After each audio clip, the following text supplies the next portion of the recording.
Bro, you know a nigga think he swaggy when he do this. Everybody chilling, he do this.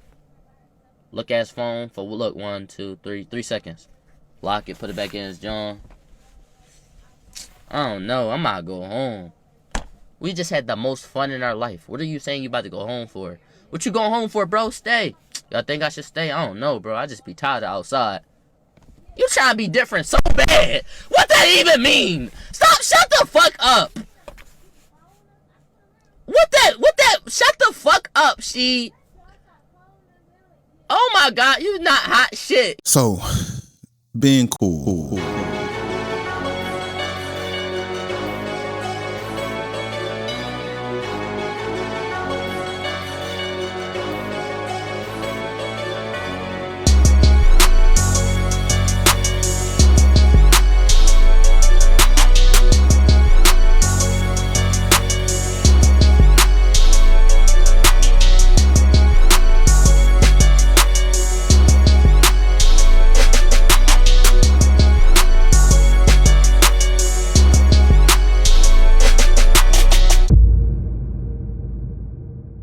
Focusing on being cool caused a problem in my life that I didn't realize it was a problem until I stopped focusing on it. For me, cool became a very performative thing. It was something that always kept running in my mind with anything I was doing. It started to take over thought. It wasn't just the way I present in the sense of cool clothes or cool cars or cool music taste. It wasn't just those things. It started to seep into other areas of my life.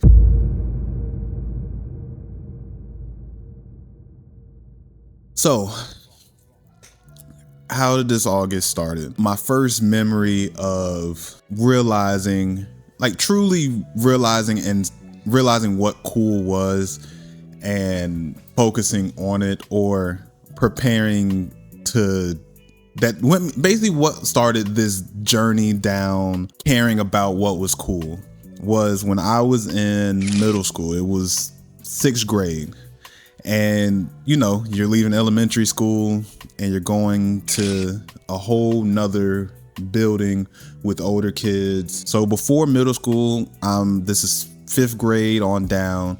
5th grade, you're either 10 years old or you're 9 going on 10. At this time, I wouldn't say cool wasn't a thought, but it was more about like how good of basketball you were, or how good at this video game you were. Like at this time, like you didn't really care about girls, or at least for me, let me speak for myself. I didn't care about girls at this time. Like I had like girlfriends and stuff that was like, you just had the title or whatever, and it was like, it crossed your mind, but it was really like video games and basketball for me. 6th grade, going into middle school, I remember it like it was yesterday. I went school shopping. My dad took me to Burlington. This is honestly like the first time I had went to Burlington cause I usually get shoes with my dad, and my mom handles like my school clothes or whatever. My dad usually just gives me like some basketball shoes or something and take me to like the Nike, like Foot Locker or something like that, Champs or Finish Line or something.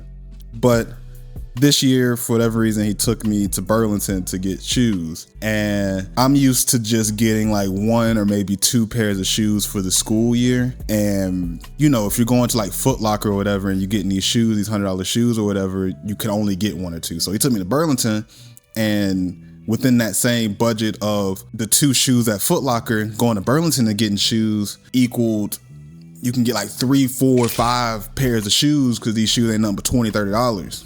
And so I'm like, all right, cool. At this point, I'm not really like caring about clothes or caring about any of this stuff. I'm just getting it, like just getting the shoes, getting out the way. And like, so I'm picking shoes that I thought looked cool. And I was happy with the stuff I got. I was ready for the school year. I had my clothes ready to go. And I end up going to middle school, and that Burlington was a huge mistake that I made that I didn't know at that time until I got to school. So I end up choosing, and my dad doesn't know, he not into this or whatever. He just get me whatever he said, go get the shoes you like, and we got them. That's how I got them. And I ended up getting some USPAs, or back then they call USPAs, which is basically the poor man's version of Ralph Lauren. And you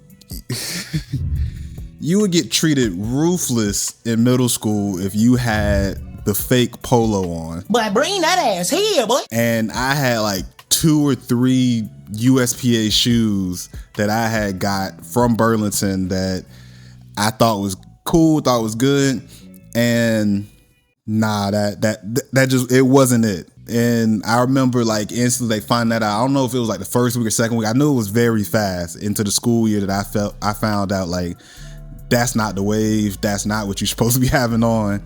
And I instantly stopped wearing them. I stopped putting it on. Like I didn't wear them shoes at all. I think I ended up getting like some Levi shoes also at Burlington, which was okay for whatever reason. So I used to wear the Levi shoes and then like some like my basketball shoes or whatever, and to pass time until I was able to get some more shoes. Like I said before middle school, I did not care about clothes for real. Like I didn't care about shoes for real. Like outside like some new basketball shoes or whatever, like I didn't care. My dad didn't get me the Jordans, all that stuff. So I wasn't even in that universe of caring about clothes. But this was a defining moment where I started to become conscious of what people deemed acceptable in how I presented myself. And so reassessing my school clothes choices and realizing that the stuff I picked wasn't cool. Like none of the clothes I got was cool because I didn't even care about clothes. I think my mom just went to like JCPenney's and like,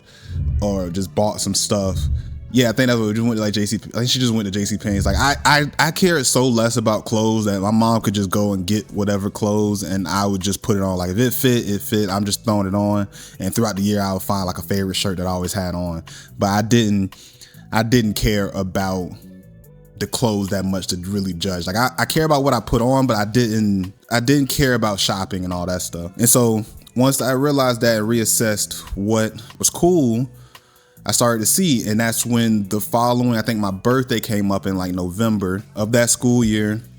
It was either my birthday or Christmas, which is same time. This is like my birthday in November, so Christmas is the following month. So in that time period, I instantly shifted to start caring about clothes.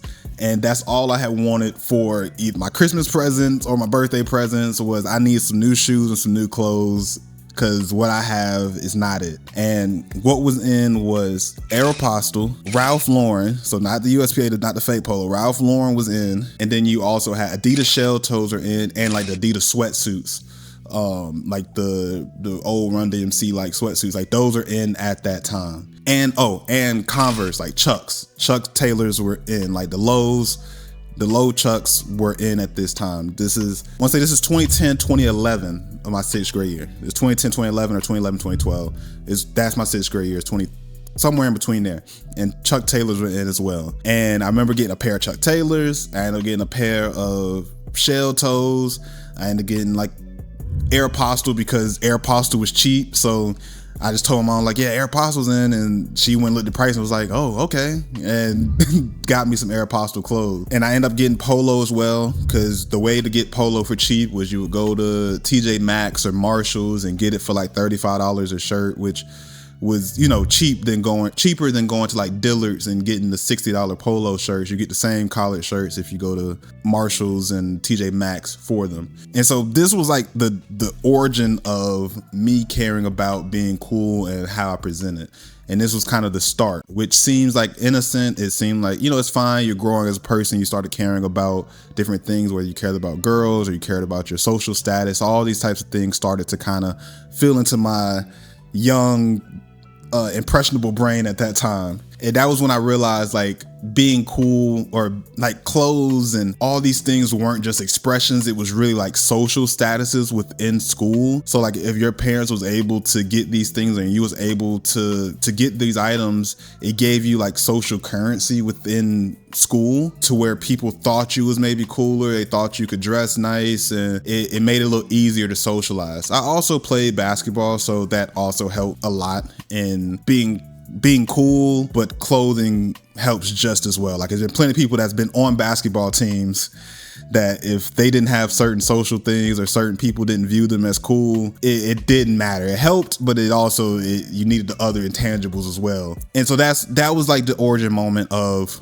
realizing it. And this followed me all the way from 6th grade all the way up to college. Like it didn't stop. And I'm just now realizing, like, as I'm making this video, as I was working on the script for this video, I just was realizing, like, oh, that was a defining moment and how it connected to everything else that I'm gonna get into.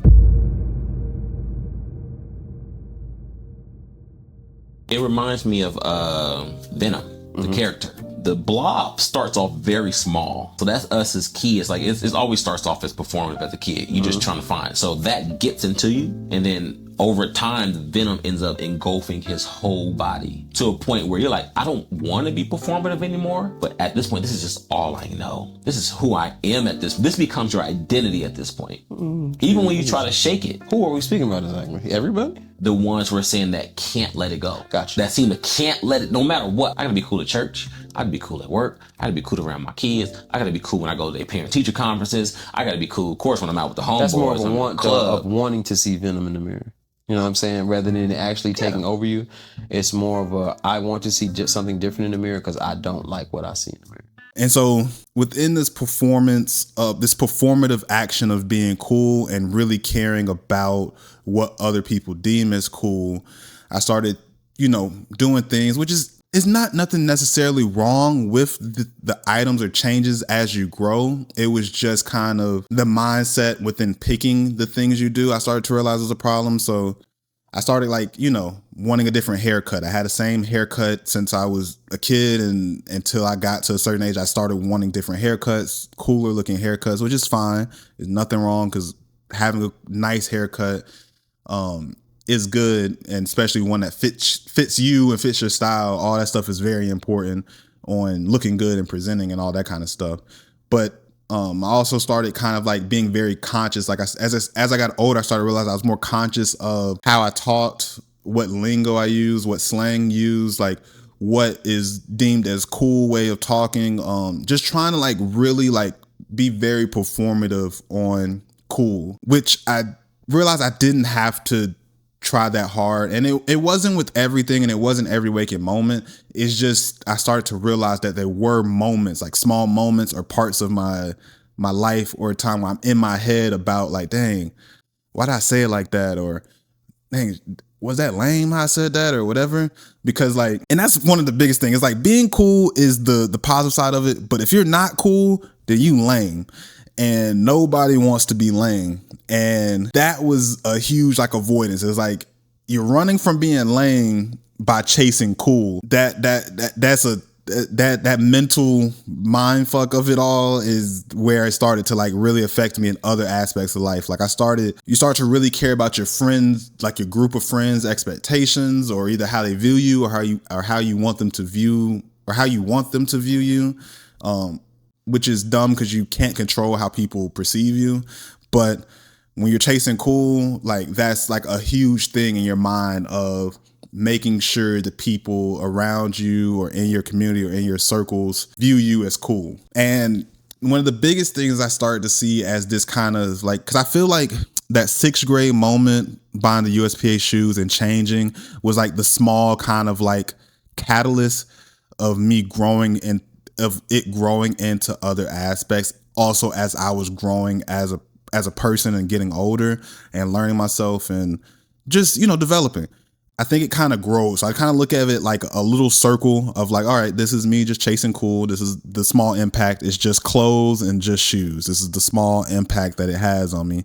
And then I felt like it started just growing into these other domains, other areas where like I noticed it. I used to produce music, and I just stopped very recently, but I used to produce music. I used to produce beats, and I had a YouTube channel where I was posting tight beats, and rappers would download my beats or buy them off of BeatStars. I realized that this whole cool thing started to affect my creativity because it got to a point where I would be making a beat and I would kind of keep myself in this box of what was already proven as being cool. So whatever this style was, or whatever this way of arranging the beat or instruments using or the sounds used, I would just watch other people on YouTube that was like recreating popular songs that was already made. And then I would just kind of trap myself into this proven idea of what sounded good already and that was already acceptable and was already cool. And there'd be moments where I'd be like, oh, I'm gonna try to be creative, and I could never just like what I did and think it was cool for what I did. It always kind of felt less cool automatically because it was different than what was already proven. And that's when I started to, that's kind of, as I look back, that's kind of a huge thing I seen. It reached a really huge point of me focusing so much on this chasing cool that it started just affecting my creativity. And it sucks because you almost get to a point where you're now filtering your creativity on what you perceive other people is going to like and dislike, which is not a huge problem, but it is not a great thing to have. It needs to be a balancing act on what you're doing, making sure you like it, make sure you're making choices for yourself. And also you can consider what other people's opinion, especially when you're making art, because it's not just you enjoying it in a bubble. You want other people to like it, enjoy it, and that kind of thing. But you still need to do what's best for you and what you wholeheartedly believe in. And that whole cool thing limits that a lot. At least it did for me. And it wasn't that I wasn't being myself when I'm like around people or anything like that. Like it was just, it'll be moments where I just realize and catch myself that I'm like filtering myself or just diminishing myself in a way to just stay in this cool persona or cool box. And that affected creativity as well. You start to second guess unique ideas. You end up making just safe choices to fit that cool narrative, and that just kills creativity.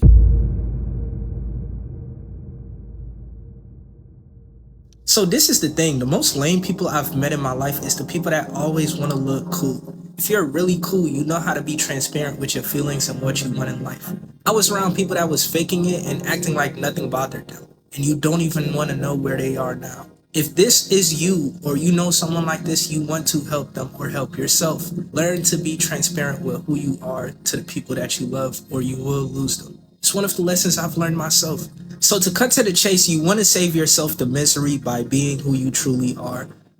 And yeah. And a lot of that stuff is peer pressure. So what happened to me in 6th grade is a lot of it was peer pressure. I had originally, because if we go back to that story, I originally liked the stuff I picked. When it was just me, myself, and my thoughts with just my dad and me in the store, no outside opinions, no idea of how much something costs and that equaling bad or what other people's perception of the thing was.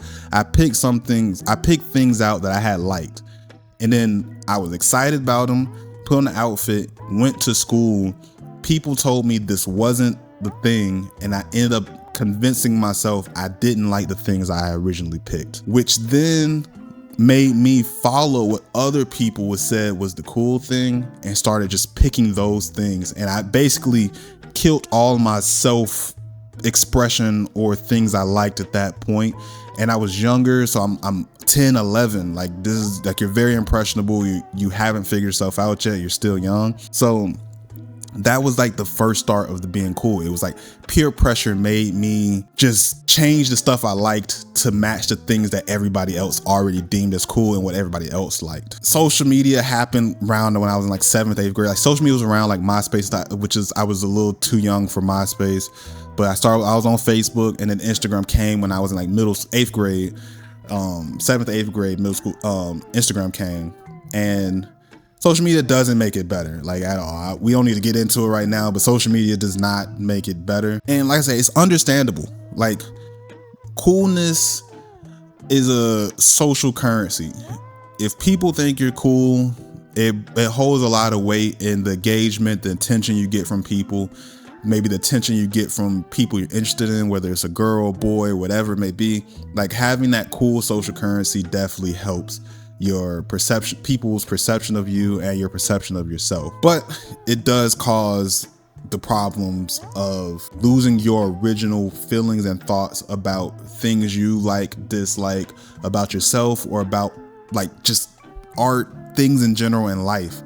It hurts that, because that's when everybody just becomes sheep, and it just filters everybody's opinions on things, because you don't want to be lame. Like you don't want to be the lame person, so you just sit in this safe, cool spot. It's tough. I think it's just a balancing of things that people already like and balancing what you like, and just seeing what people like, seeing what you like, and probably finding a balance, or making choices of like, I think this is really good what I decided. I think people over here tripping, they late yet. They don't see what this is, or looking at what people already like and like taking from it and saying like, okay, I see what they like about that. Let me see how I can intertwine that into what I already like and what I already got going on. Because I'm not gonna tell you to just stop trying to be cool, because it's not realistic. As humans, we want to be accepted. We enjoy community. We love community, actually. And within community, you want to have that social currency. You want to have that social ability. You want to have that perception that people like you, and because that's really what it all boils down to, is being liked versus not liked. And we all like community as humans, and within that community, you don't want to be the person that people dislike. So within that, the word cool comes up, and you want to be the cool person, because the cool person seems like the person that is the most liked. And the weird thing with it is a lot of the things that are deemed as cool can actually be cool. Like that could be a reason why people gravitated towards it. Like it could actually be cool.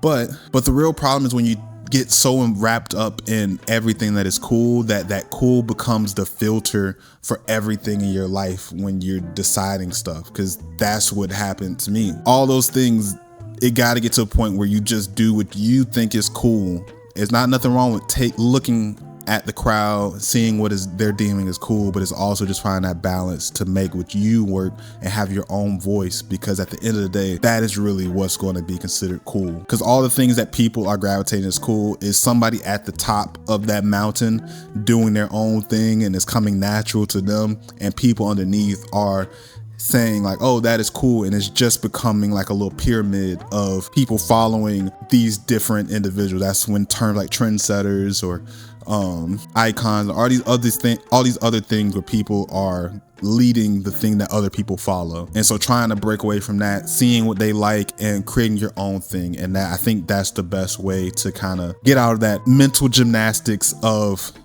being cool and finding the coolness within yourself. So that's all I got for this video. Let me know in the comments, am I alone in this thought or experience, and what's your connection point? Have you thought about this? Like, what do you think about this? And let's talk about it in the comments. But that's all I got for this video, and I'll see you on the next one.